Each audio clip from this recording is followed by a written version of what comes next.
وإذا مرضت فهو يشفين.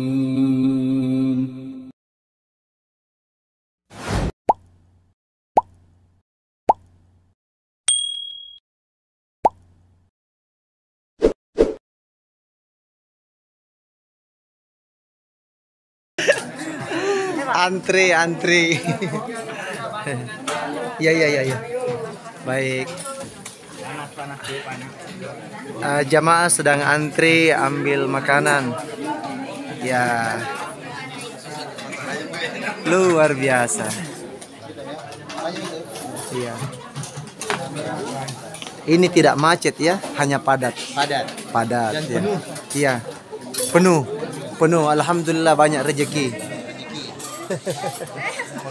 Ya, kalau padat juga rezekinya. Insyaallah. Apa kabar? Ini, Mbak. Ya. Sendok. Monggo. Mau? Lewat belakang, Mbak. Ya. Ya, lewat belakang ya. Ya.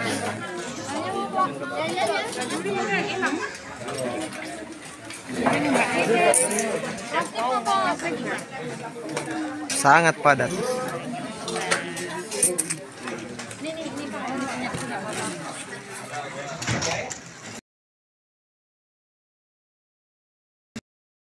Masya Allah, luar biasa. Ya, liftnya padat.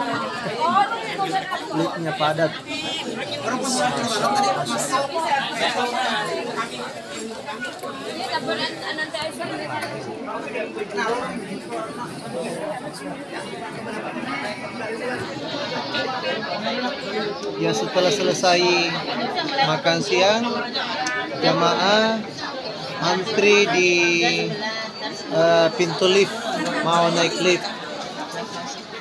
Tetapi karena liftnya padat, ya agak lama juga antrinya. Butuh kesabaran.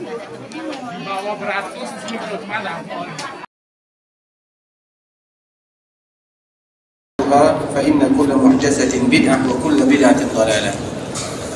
Ikhwatul Islam, saudara kaum muslimin, para tamu Allah rahimani wa rahimakumullah. Alhamdulillah, kita senantiasa bersyukur kepada Allah Subhanahu wa taala yang mana Allah masih memberikan kepada kita kesehatan, kesempatan sampai pada waktu yang berbahagia ini, di mana kita berada di ujung bulan Sya'ban, bulan yang penuh dengan kemuliaan, untuk menyambut bulan yang penuh dengan ampunan dari Allah Subhanahu wa taala, yaitu bulan Ramadan. Kemudian salawat beriringkan salam semoga tetap tercurahkan buat baginda Rasul kita yang mulia sallallahu alaihi wasallam, Nabi kita bersama Muhammad bin Abdullah sallallahu alaihi wasallam. Semoga dengan senantiasa kita bersalawat kepada Rasulullah sallallahu alaihi wasallam, Allah Subhanahu wa taala memberikan kepada kita pahala yang berlipat ganda. Sebagaimana juga kita berharap kepada Allah Subhanahu wa taala ketika kita berselawat kepada Rasul kita yang mulia sallallahu alaihi wasallam, Allah Subhanahu wa taala memberikan dan mengizinkan syafaat agar kita bisa menerimanya. Ikhwatul Islam, saudara kaum muslimin, para tamu Allah rahimani wa rahimakumullah. Pada kesempatan yang berbahagia ini, sebelum kita melakukan ibadah puasa di bulan Ramadan, maka kita akan membacakan beberapa hadis dari Rasulullah SAW, tentunya yang berkaitan dengan bulan Ramadan. Dan kita tahu bahwa ibadah puasa merupakan ibadah yang sangat luar biasa, yang mana itu merupakan di antara rukun yang diwajibkan oleh Allah Subhanahu wa taala kepada hambanya. Dan ibadah puasa adalah ibadah yang mana ibadah tersebut melatih seseorang untuk betul-betul menjaga keikhlasannya kepada Allah Subhanahu wa taala. Karena ibadah puasa itu merupakan ibadah yang memiliki rahasia yang luar biasa antara seorang hamba dengan Allah Subhanahu wa taala.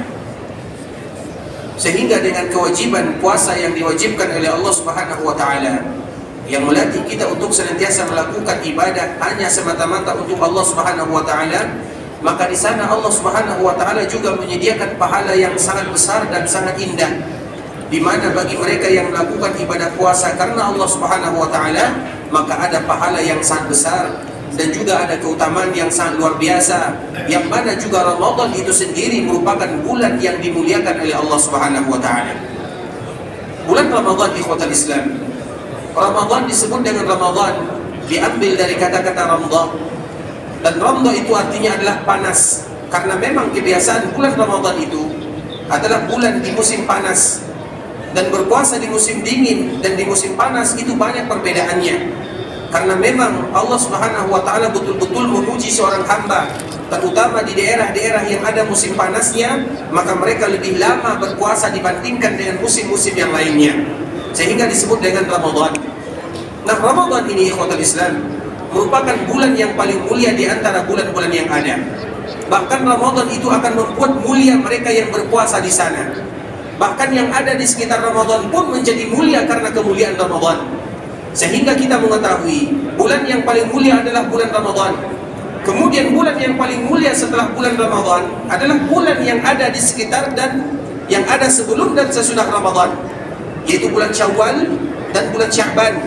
Maknanya apa? Ramadan itu mulia dan memberikan kemuliaan bagi mereka yang melakukan ibadah di sana, bagi mereka yang betul-betul berusaha semaksimal mungkin menjaga diri mereka dan melatih diri mereka untuk selalu melakukan ketaatan kepada Allah Subhanahu wa taala. Oleh karenanya, kita akan membacakan beberapa hadis dari Rasulullah SAW, terutama yang berkaitan dengan bulan Ramadan, agar kita semakin memaksimalkan ibadah, agar kita semakin tahu betapa besar pahala yang disediakan oleh Allah Subhanahu wa taala bagi mereka yang berpuasa di bulan Ramadan. Yang pertama, yaitu hadis Abu Hurairah radhiyallahu taala anhu qala Rasulullah sallallahu alaihi wasallam, qala Allah azza wa jalla. Maknanya ini merupakan hadis qudsi yang Allah sendiri yang menyebutkan kepada Rasulullah sallallahu alaihi wasallam, kullu amali ibni adam lah illa siyam fa innahu li wa ana ajzi bi. Rasulullah sallallahu alaihi wasallam menyebutkan bahwa sesungguhnya amalan-amalan yang dilakukan oleh anak Adam adalah miliknya, kecuali ibadah puasa. Ibadah puasa tersebut Allah Subhanahu wa taala mengatakan fa innahu li wa ana ajzi bihi. Bulan Ramadan atau ibadah puasa adalah ibadah di mana adalah ibadah tersebut merupakan ibadah milikku, kata Allah Azza wa Jalla, wa ana ajzi bihi, dan aku yang akan memberikan balasan kepada orang-orang yang melakukan ibadah puasa. Kita mengetahui apabila seorang hamba melakukan ibadah-ibadah yang lainnya, Allah menyebutkan berapa keutamaan yang Allah berikan kepada ibadah tersebut. Allah menyebutkan tentang mereka yang melakukan ibadah salat. Mereka yang salat berjamaah mendapatkan 27 darjat. Di dalam riwayat yang lain 25 derajat. Barang siapa yang salat di Masjid Nabawi mendapatkan kelebihan 1000 kali lipat.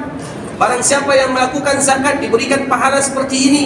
Barang siapa yang melakukan ibadah umrah, ibadah haji, ibadah berbakti, melakukan kebaikan, disebutkan oleh Allah Subhanahu wa taala apa pahalanya, kecuali ibadah puasa. Allah Subhanahu wa taala merahasiakan apa yang didapatkan bagi mereka yang melakukan ibadah puasa.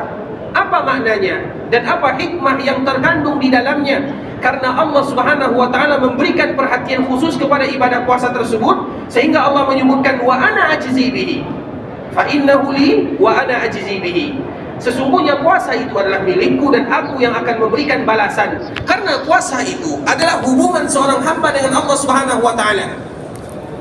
Antara makhluk dengan makhluk yang lainnya, bisa jadi kita mengatakan, oh saya sedang berpuasa, padahal kita tidak berpuasa.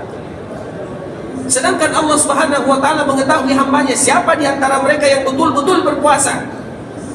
Sehingga apabila ibadah tersebut merupakan ibadah yang rahasia, maka pahala pun disebutkan oleh Allah secara rahasia. Sehingga ibadah puasa merupakan rahasia antara hamba dengan Allah Subhanahu wa taala, sehingga pahala yang diberikan oleh Allah Subhanahu wa taala juga diberikan secara rahasia kepada hamba tersebut. Semakin seorang hamba betul-betul menjaga keikhlasannya, semakin seorang hamba memanfaatkan waktunya, semakin seorang hamba memaknai ibadah puasa yang dia lakukan, tentunya semakin besar pahala yang akan dia dapatkan. Apabila Allah merahasiakan sebuah pahala atau apabila Allah merahasiakan ganjaran dari sebuah ibadah, maka di balik itu semua memiliki rahasia yang sangat indah, di mana betul-betul Allah Subhanahu wa taala ingin membagi-bagikan hadiah kepada hambanya, karena memang Ramadan adalah bulan ampunan, karena memang Ramadan adalah bulan keberkahan, karena Ramadan adalah bulan Al-Quran, karena Ramadan adalah bulan ketaatan, karena Ramadan adalah bulan di mana Allah Subhanahu wa taala membagikan hadiah secara cuma-cuma kepada hambanya. Sehingga di dalam riwayat yang lain Rasulullah SAW menyebutkan, wahai kalian umatku, ketahuilah bahwa Ramadan sudah datang. Wahai mereka-mereka yang menginginkan kebaikan, ambil. Ayo kita ambil kebaikan yang disediakan oleh Allah Subhanahu wa taala. Rasulullah SAW memberikan motivasi kepada mereka yang menginginkan kebaikan. Ya baghiyal khair, wahai kalian yang menginginkan kebaikan, ambil. Ayo kita ambil. Kita sama-sama melakukan ibadah kepada Allah.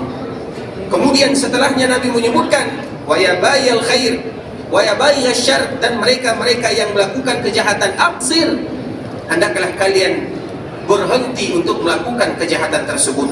Panggilan dari Rasulullah SAW untuk menerima hadiah dari Allah, panggilan dari Nabi yang mulia SAW untuk kita berhenti melakukan kemungkaran, berhenti melakukan hal-hal yang tidak diridai oleh Allah Subhanahu wa taala, agar kita semua mendapatkan ampunan yang dijanjikan oleh Allah Subhanahu wa taala.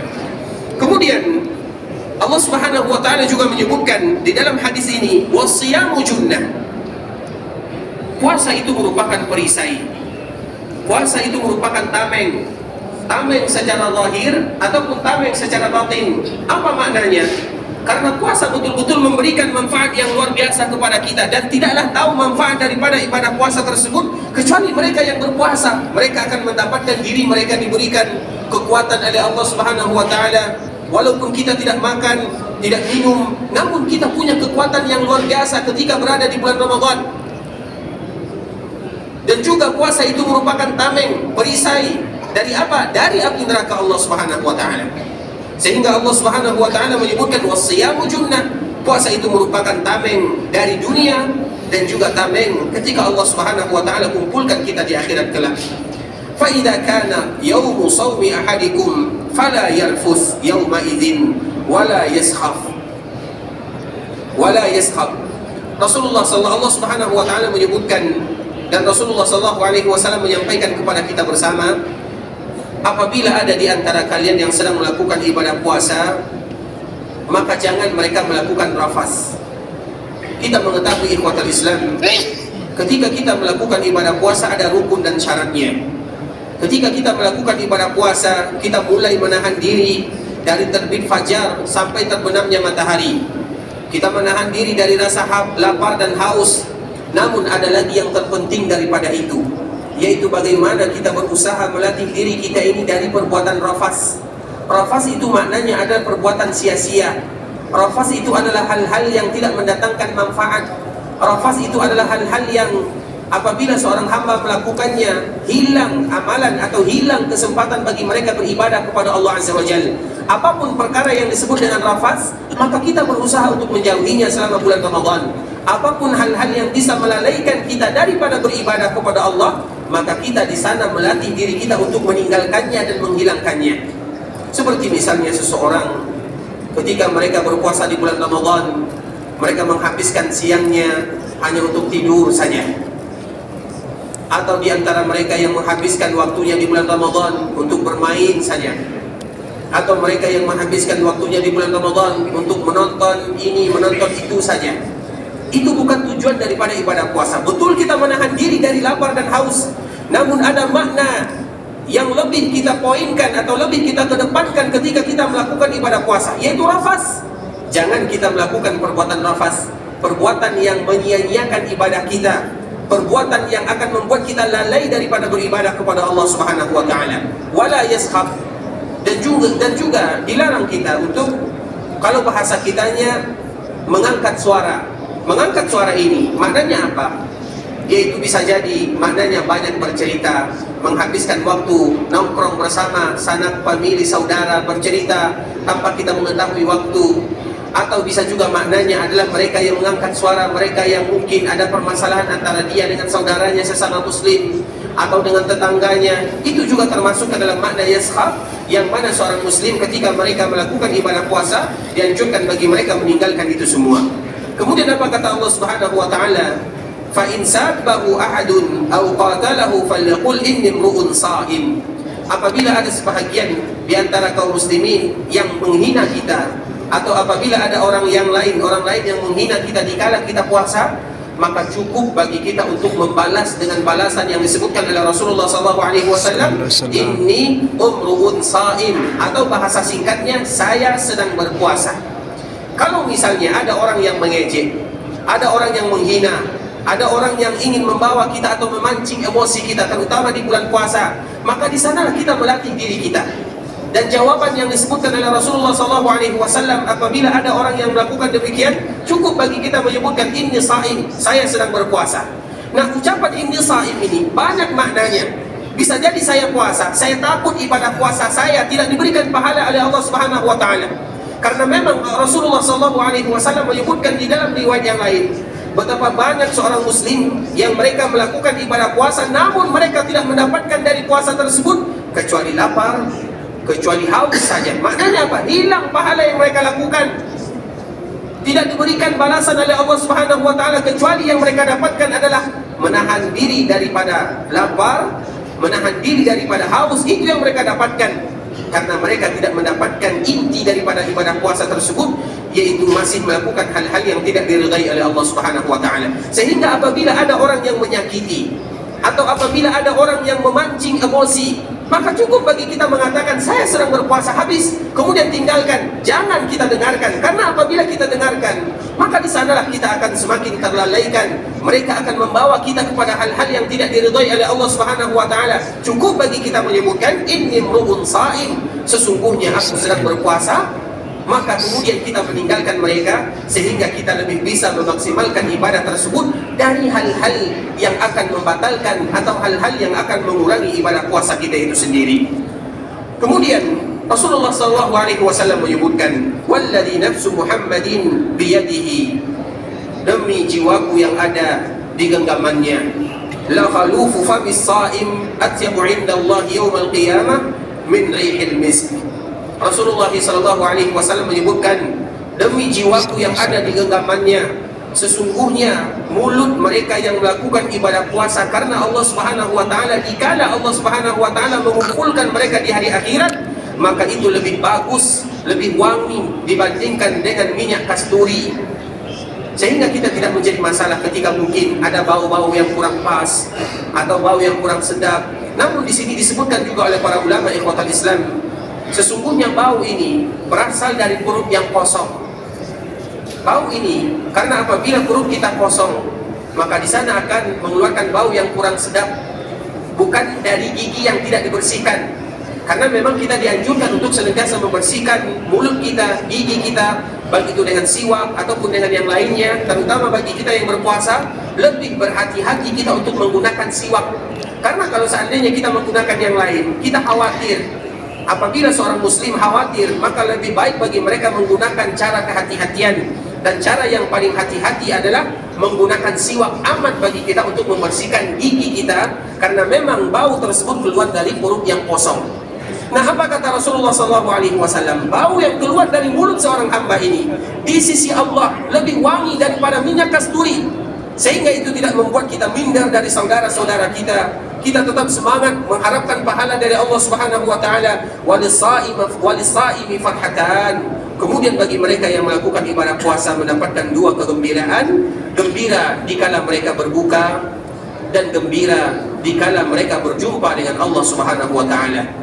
Sehingga kegembiraan tersebut tidak bisa kita sifatkan.